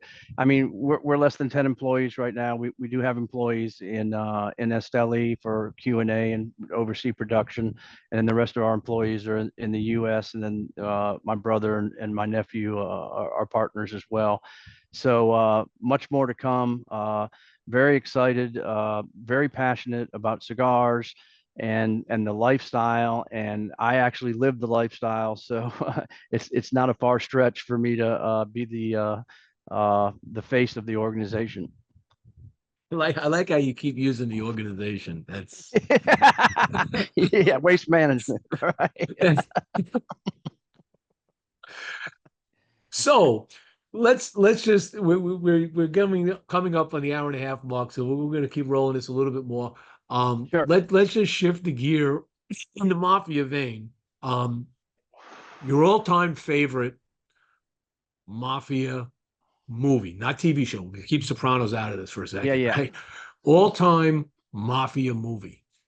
There's so many between Casino and Goodfellas, funny like a clown, haha. I got funny like a clown. Yeah, I'm just kidding. Anything with De Niro, Pacino, Pesci, all those movies are great, and there hasn't been one to come around in years that is like Casino or Goodfellas or The Godfather, but I think those, the Godfather series, obviously, but the Goodfellas and Casino, those are the ones that resonate with me. Yeah, so mine at the very top of my list is Goodfellas. And Goodfellas for two reasons. Not only is it just a phenomenal movie, all right, and how they did it. It's mostly factual. It's not fictional.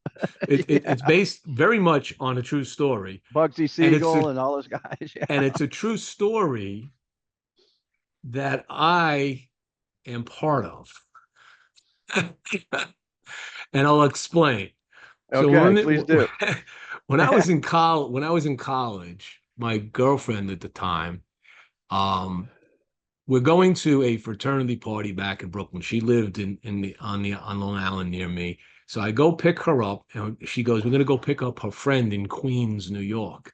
So we go pull up in front of the house, and there are two black Furies sitting in front of her house. Now, back in the 70s, Black Fury, they were not police, right? This is Plymouth, this right? is next Plymouth Fury. This is next level law enforcement, right? That is sitting there. So something's going on. She comes running out of the house, gets into the car, and she says, "Drive." And I'm like, "Okay, what's going on?" She goes, I'll tell you as we're going, I'll explain. So we're driving, and she says, "The FBI's at my house." I said, now she dabbled in things she shouldn't dabble, that you weren't supposed to dabble in back in the day. And I'm like, and I got her in a car. Am I going, what do we do? We running away from the FBI? She goes, no. It has nothing to do with that. It has to do with my father. I said, what's with your father? She goes, they're investigating him for the Lufthansa heist. And I'm like, what? Yeah. And you're still in my car. That was at the airport where the money inside right? job.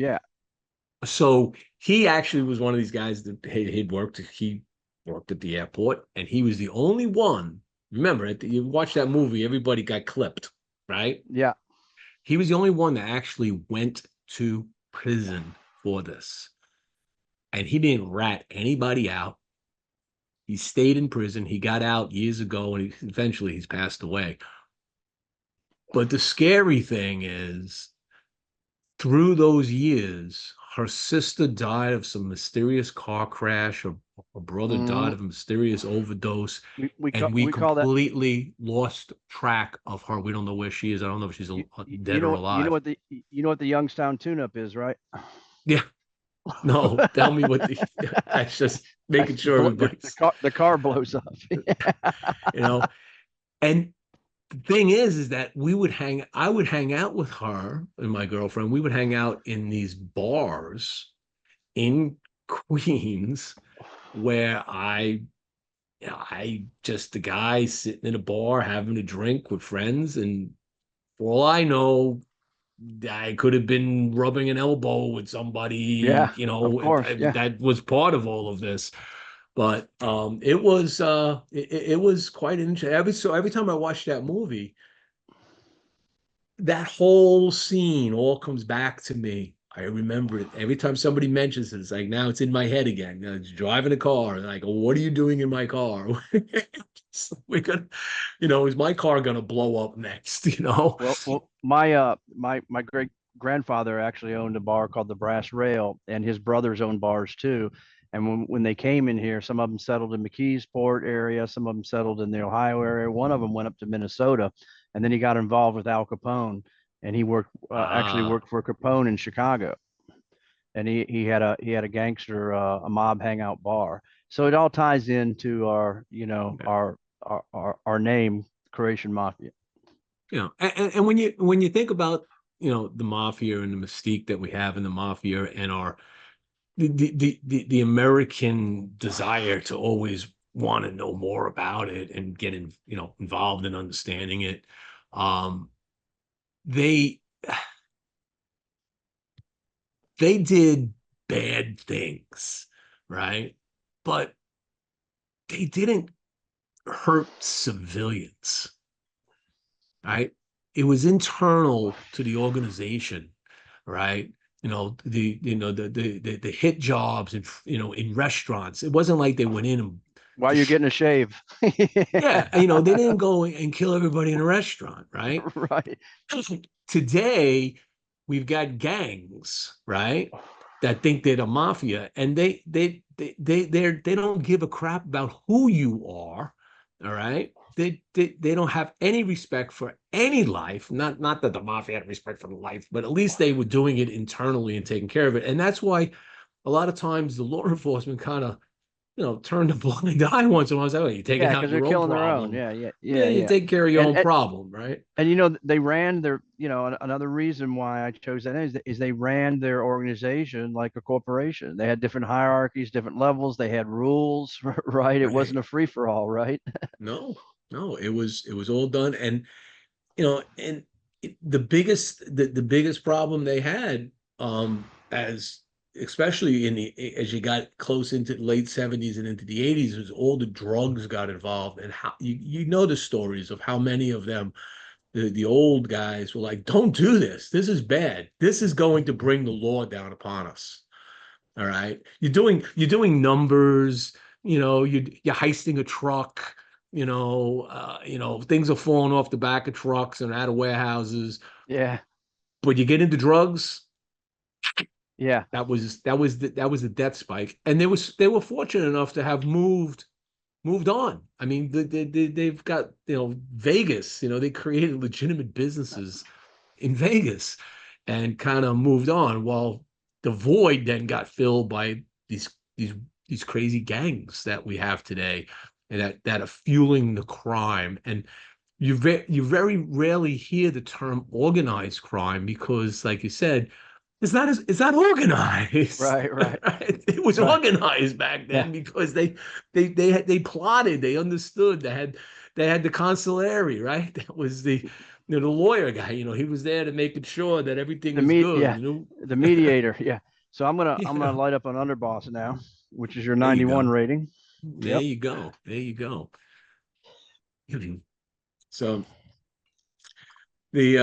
so yeah, that's always fun to talk about. It's always the lore of America going back from the bootlegging days. And I love this bootlegging concept because we as Americans, we look at that also and say, hey, there are people that'll tell you that their grandpappy or their great grandpappy was a bootlegger. You could hear the stories just sitting around a bar sometimes. Somebody go, yeah, yeah, my great grandfather was he ran booze all the time, kind of stuff. Whereas my side, my grandfather was actually the liquor inspector. He was the one that went around and made sure that all the bars were properly buying the liquor from the right place and all Yeah. of that. He was on the other side of the equation. He wasn't an agent, but he was kind of in the middle ground to make sure that everybody was doing what they were supposed to do. So do you have a favorite lighter? I have a collection of old school lighters, and you seen this one? That's always a nice lighter because that's a Yeah. soft flame. Yeah. You know, those are And good. then I have the tabletop right here. What do I got? This Oh, you one. got some. Yep. So one of my favorite ones right now, I got this one. So Cigar did an event down in Miami where I got invited to. They were doing an exclusive launch of some of their new products they were showcasing, and everybody that went got some cigars that were made special for that, and they also got this lighter. Okay. Oh, nice. And Yeah. this lighter is what I like about this lighter. It's got the fan flame. See the fan flame? Yeah. All right. Nice. I like Yeah. this. This does a really nice job. And it's slim too. Yep. And then this one here was from the Drew Estate 25th anniversary. What's cool about this is you just flip this. Oh, nice. So I like It that. probably has a punch in the bottom. It does have a punch. Yep, got a punch in the bottom. And then there's this one. I'm a fan of the little stick that comes out, the metal stick that you put in. Oh, some lighters on the bottom. There's a thin metal. It's got like a corkscrew, and you put in for a real small draw. Oh, the draw Corkscrew thing. type. Yeah. If you got a plug cigar. Mm-hmm. Yeah, I've got a bunch of those things. I got to look at my drawer here. I like this one too. See, this is a lighter. Yep. Some things are nice. And then there's always this one, which is always the go-to, especially if you're going to Nicaragua. I can't tell you how many I've had confiscated at the airport. Big lighters, baby. Big lighters. You talk to Skip Martin, and Skip Martin has nothing but big lighters.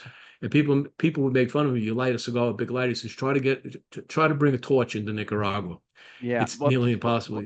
Last time I came back, they were kind enough to pull me back in an office and make me drain all the fluid out of the cigars, but they didn't keep them. They didn't confiscate them, but I had to sit there and drain all the fluid out. And they let me bring my cigar lighters back with me.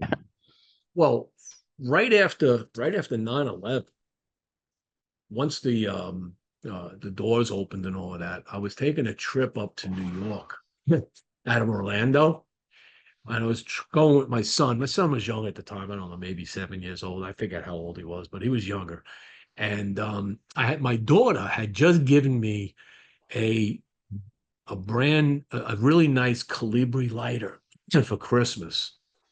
And so I go into Orlando, go to TSA, and the agent looks at it. He goes, he goes, you got to take the fluid out of this. I go, oh, and so he does it for me. He's got a thing. He empties it out. He clicks it like 5 times. He goes, okay, it's empty. When you come back, do the same thing. He said, otherwise they're going to take it from you. I said, well, thank you very much for that information. Yes. Right.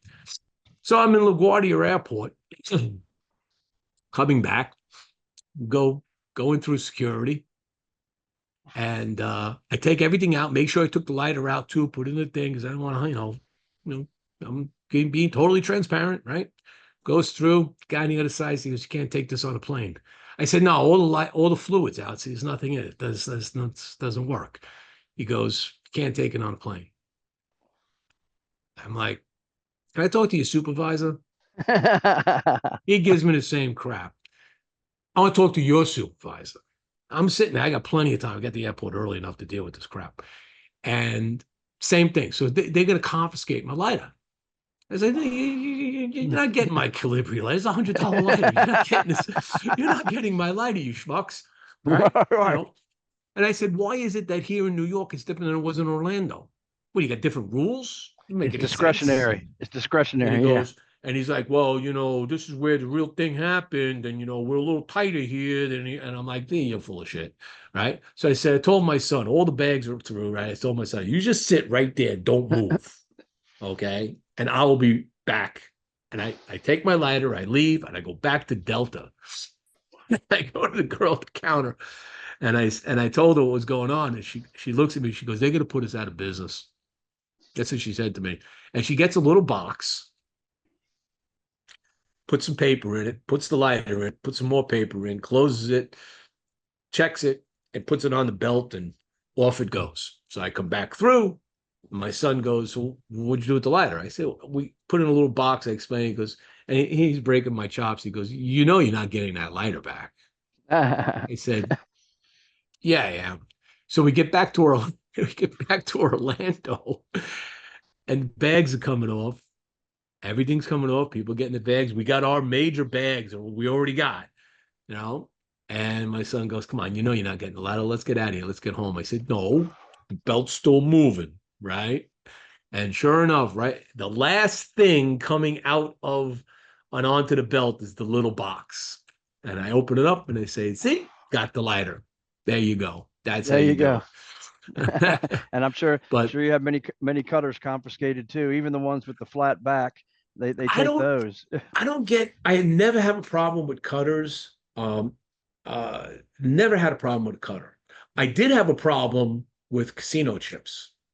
Ah, really? I was in Cincinnati, and I was at the casino. In Cincinnati, they have the casino in Indiana on the riverboat. On the border, yeah. So I was there on business, and I went down there one night to gamble, and I collect casino chips. So I always keep a couple for myself.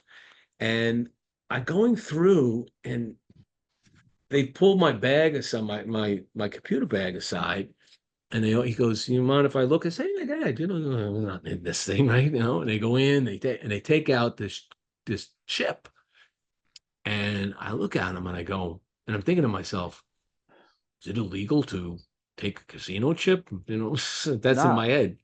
And yeah.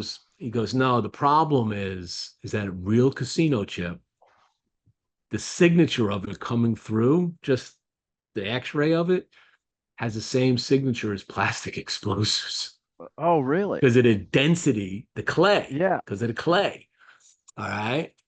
And he looks at it. He goes, "Nah, here you go. No problem. Have a nice flight." And I'm Yeah. like, I said, "Dude, man, that's scary." Plus, But it's cash. because I've got Cosmopolitan chips in my drawer right now, $100 chips. I forgot to cash out. I brought them in my Mhm. pocket. But the scary part is the fact that he tells me this, and I'm sitting back going, yeah, casino chip, plastic explosive, right? I'm sure he ended up swabbing it too. So that's how he knew, they do the swab and they do the signal. Says, "Ah, you're good, go." But he goes, "Yeah, he was chuckling about it." He goes, "Yeah." I said, "Is this the first time you've seen that?" He goes, "Yeah, first time somebody came through with a casino chip." I said, "That's amazing. That's only me. It stopped for having a casino chip in the TSA." So, uh, where are you on the music spectrum? So I'm all over. I'm a product. I was born in '62, so I'm a classic rock, but I also like electronic music, believe it or not, and I like remakes Dubstep? of. I like all of it. I like where they take an old song from the '60s or '70s and put a dance beat behind it, and I'm all about old and new, and meshing those together. So I've seen every band you can imagine, from Prince to the Isley Brothers to Marvin Gaye Very to good. Depeche Mode to Duran Duran. I like old school R&B. It depends on what I'm doing. If I'm in the hot tub with somebody, I prefer R&B music. you know, uh, I Fair like enough. I can I like some understand that. country. I was a Toby Keith fan. Jimmy Buffett. He's from my hometown, so one of my favorite things in the world to do is I go to Panama City Beach a lot, and you're a Florida guy, and there's different textures in the sand. From Clearwater Yes. to Gulf Shores to Orange Beach, it's quartz. All the other beaches are made from seashells, but Yep, very rough.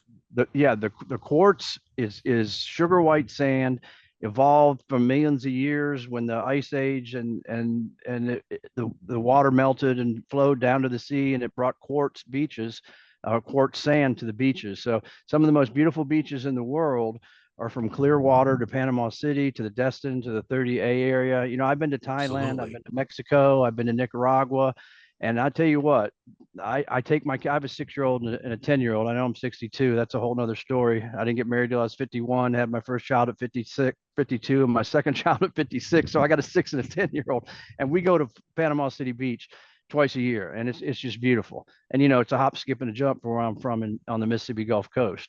So Yeah, I love that area. that sand is a lot like the sand on the South Shore of Long Island. Yeah. That powdery sand. What I don't like about that sand when I was a kid is it tended to get more into my shorts and stick to me, and it just drove So me where do you live again? crazy. Where do you live again? I'm in Melbourne, Florida. Melbourne. I'm on the Okay, gotcha. East Coast, Central, just south of Cape Canaveral. I watch rockets go over my house every day. So you know, nice area over there too is Delray Beach, and Deerfield Beach is really Delray, nice. when you go down south, yeah, you get those. Once you get south here, the sand gets more like that, right? The waterway is getting nice. Like the waterway here, we got the Indian River. When I first moved here, the Indian River was not quite the color of your pool from this view. It Yep, was, yep. but it was turquoise blue. It was beautiful. You could see the bottom. You could see the sand at the bottom real easily, because of all of the construction and all the runoff and all the pesticides and everything that runs into it. It's just, we are just spending millions and millions of dollars in Brevard County to clean up this waterway, because it is like, I would never swim in this river where years ago you could, right? And then when you go south, you've got the inlet down in Sebastian. So as you go south on that same waterway, right along US 1, you can begin to see the water change from murky, and eventually it's that beautiful color again because it's getting washed out to sea. And I seriously believe they need to work with somebody like Patrick Air Force Base or Space Force today, and cut an inlet right here, Mel, cut an inlet right out to the ocean, right? And it'll flush all of this problem out, you know? But we're working other ways of doing it. And so it's Well, just, it's there's sad. nothing better when I go to Panama City Beach with my kids. You know, I always get a place right on the beach with the balcony, and you get out there and you watch the sun come up. And that's the best time to be in the early morning, or then watch the sun go down and smoke a cigar. And you got to time it right, you know, and sit out there and smoke a cigar, reflect on life, watch your kids playing in the ocean, and watch the sunset and slowly disappear. That's There's it. nothing better than that with a fine cigar. Nothing better than sitting back with a cigar, a drink, watching the sunrise or even a sunset. You Yep, know, I both of love them. I love Key West watching sunsets. Just Yeah, that's a mainstay down there. Hundreds of people sit out there and watch the sun go down in Key West, the well, that southernmost point of is the United States, right? yeah, you're not watching the sunset at Southernmost Point, but you are watching the sunset at You are watching. Mallory Pier That's on the right. other, right on the other side of Duval Street, and you get all the guys out there doing all the, all the acts and Jim, the Jimmy acrobats. Buffett, And Jimmy Buffett territory. I actually knew a guy down there. I used to have a timeshare down there for many, many years, and I knew the island backwards and every which way. I knew all 262 bars that were there, and I had met this guy I became friends with for a few years, and he was Jimmy Buffett's handler. Okay, he would tell the stories. Tell me about he passed out in a dinghy out in the water, and they'd have to bring him back in, stand him back up, get him to where he had to go. Are you He was so a character. are you a Jimmy Buffett fan? You ever seen him in concert? I've never been to a concert. I have a friend of mine here, him and his wife are huge parrot heads. Yeah. They've told me, oh, you needed to go to these things. And I like his music, but I just feel that it gets a little monotonous. Okay, it doesn't have the range that I want. Yeah, he Like stuck to I'm his, a yeah, Rolling Stones fan through and through. yeah. My number I've one seen band him. is Rolling Yeah, Stone. I just saw them on tour here in I saw that. Orlando. I saw your posting. Yeah. I mean, just blows my mind. I got 80-year-old men running around doing what they're doing, and they're still doing it. But their catalog of songs run everything from blues to country to rock to everything under the sun. They do. That's entertaining to me. And the concert, they did all these different things, and you just sat there and just like my niece was she's 19 years old. I took her to go see it, and she had a blast. Okay, so she's now a Rolling Stones fan. So along the lines of music like that and those iconic bands like Fleetwood Mac and the Eagles, I saw the Eagles in 1977. My first concert was 1976 at Nashville International Speedway. I saw Peter Frampton and Gary Wright, and it was 4th of July weekend, and we were in the pit, the infield of the Wow. speedway, and they were shooting bottle rockets into us, and it was kind of a surreal event. And Peter Frampton, it was his Frampton Comes Alive, which is arguably one of the best live Oh my albums. goodness, that was Yeah, it was right. That's when he was had the 1976. tube. He had the tube Yeah, yeah, thing, that's right. right? Doing all his Yeah, stuff. yeah, That's the amazing. mouthpiece. Yeah, yeah. But when I was married at the time, we went and saw Fleetwood Mac here in Dallas, and I saw them 30 years ago, and it was the same lineup, and it was the same sound, and it was so emotional. I started crying, and my wife Wow. looks at me. She goes, "Why are you crying?" And I go, "It was just so emotional. It brings back so many memories of when you were growing up, and it's the same group and the same sound, and it was just all these emotions flowing through you." And I'm not a big crier, but that brought out so many emotions. It was just surreal. There's no crying in cigar world. Well, if you The run out of cigars, there's. I mean, my first concert was obviously the Rolling Stones, and that just set me on fire. I've shown that like 5 times. But one of the most amazing concerts I ever went to was Black Sabbath, and Ozzy. the warm-up band. This is the warm-up band was this band out of Boston called Aerosmith. Yeah, sure. And they came out and they absolutely rocked the house. I mean, you couldn't have asked for a better warm-up act to get the fans crazy. And then Ozzy comes out on stage, Sabbath comes out on stage, the big iron cross comes out of the ceiling of the garden, and they're singing Iron Man, right? And Yeah. Ozzy goes, "Stop the music." And everybody's like, "Duh." And he goes, "Stephen and Joe, can you come out here on stage, please?" So these two guys walk out on stage, and he looks at them and he goes, "Don't you Joe know you're Perry, not Steven supposed?" Tyler. Yeah, he goes, "Don't you know you're not supposed to blow the main act off the stage? And go back in your rooms, right?" And they go on with the concert. And the third encore, which back in those days, shows went on, encore 1, encore 2, encore 3. The crowd was really loud. They kept doing it. The third encore, they brought Aerosmith out. They had 2 drum sets. All right. They had the guitars, the whole 2 whole bands out on stage, and they did a medley of Sabbath and Aerosmith songs Oh wow. together. Oh wow. And, and you were just like, wow, that was incredible. It was a And really and fun and concert. probably the only record you have of that is in your mind. That's probably not on video anywhere, not on YouTube. Um, I'd be surprised. What's really interesting is YouTube. If you search and get the search criteria right, you could find some amazing old concerts. Like one of the concerts, another great concert I went to was I'm a big Ramones fan. Okay. And oh no, yeah. Well, the Ramon, forget. I'm sorry. I'm going to take Ramones out of the equation. Big Twisted Sister fan back in the day. Oh really? Okay, Steve they Snyder. used to they used to play one of their house clubs was right near me, and we'd always go there and go watch them play.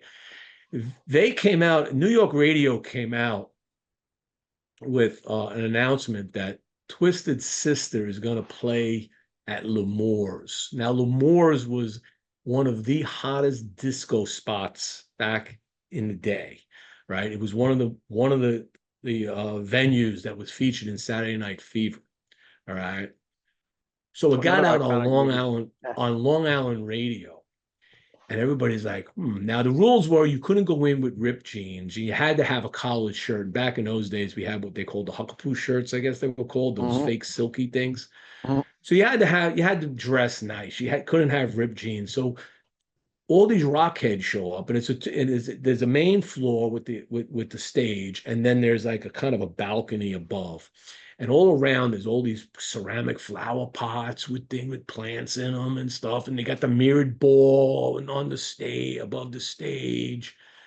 And there's like about 5 bands line up before Twisted Sister gets on. And Twisted Sister gets on. It had to be about midnight or so. Bars open till 4 a.m. then, right? And they got the gig because they were going to play top 40. They put their hair up, they put hats on, and that's how they got the gig, according to the lore of the story. They come on stage in full makeup attire with the hair coming down, and they walk on that stage, and the first song they played was Disco Sucks. Now, mind you, downstairs are all the rockheads with the long hair, right, and the jeans, and upstairs on the balcony are all these disco guys with the slick back hair and the 3-piece suits. They get on and they go do this song called Disco Sucks. And as they're doing this, they're screaming out and they're putting up records and they're saying they disco burn, and they're burning them. And then Dee Snider reaches out and grabs the mirrored ball and pulls it out of the ceiling and smashes it on the ground. And pandemonium breaks out on the main floor. And people are just going crazy. They're taking the flower pots and smashing the flower pots and stuff. I remember I had a piece of that ceramic in my hand like this. Right? Disco sucks. No police, no security stopping this. The show goes on. At the end of the show, everybody leaves. Now L'Amour's is closed. The place is destroyed. They closed the venue. Time goes on, number of months goes by, 6 months, I don't know how long it was. Suddenly you hear on New York radio, L'Amour's, Brooklyn's premier rock and roll club. The whole thing was a publicity stunt, okay? And an insurance job to get the whole place redesigned so we could have a whole different club for rock and roll. And that video is on YouTube. I found that video on YouTube. Yeah, that coincides with the end of disco when they Comiskey, where they did the famous promotion before the game, where they burned disco albums out on the field, late 70s. Yep. And the funny thing about that was, right after that happened, and L'Amour's went to rock and roll, disco after disco after disco closed in the New York metropolitan area, and they all went rock and roll or top 40 live music. Well, the Bee Gees. Dee Snider did that. Yeah, the Bee Gees were typecasted into the disco, and they couldn't get recording contracts, so they went into the studio, and that's when they started writing for other artists. Islands in the Stream, that Dolly Parton and they actually wrote that, and they wrote songs for a lot of other people that you'd be surprised. That Bee Gees documentary is really good. How they reinvented themselves. Yep. Yeah, that's how it goes. All right, brother, we are at 2 hours. This is about enough recording I'm going to do on this. I got a lot of work to get this taken care of. Yep. I really appreciate you coming on and spending your evening here. I'm going to give you the last word. Sure. If there's, a takeaway from your listeners and avid cigar smokers, I'd like them to walk away with is we have a premium cigar from Esteli, Nicaragua. We have a great brand. We wanted to mesh Croatian heritage with a premium cigar, and our brand is a lifestyle, but it's also a great cigar, right? And more to come. We're just in the infancy stages of our company, but you'll see our name and brand all over the southern part of the United States, the Southwest. And my mission is to get our cigars out there and expand our brand and provide a premium cigar experience to cigar smokers all over the world. Good. So remember that, people. Look for Croatian Mafia Cigars coming to you soon. The gangster in you. We all got one. Gangster and you. I want to thank all my sponsors. Without them, the show's a little harder to do. All the viewers now and those who are looking in the future. This show will be up on my YouTube channel next week. So if you missed it, you can watch it again there. It's still up on Facebook. And have a great Saturday, man. Whatever's left of it. And hey, watch the Olympics, man. You like sports? Watch the Olympics, man. I can't wait. Thank you, Jimmie. And we're on Facebook, we're on Instagram, we're on LinkedIn. Our webpage will be up soon, and a lot more to come. Thank you, Jimmie. Appreciate your time.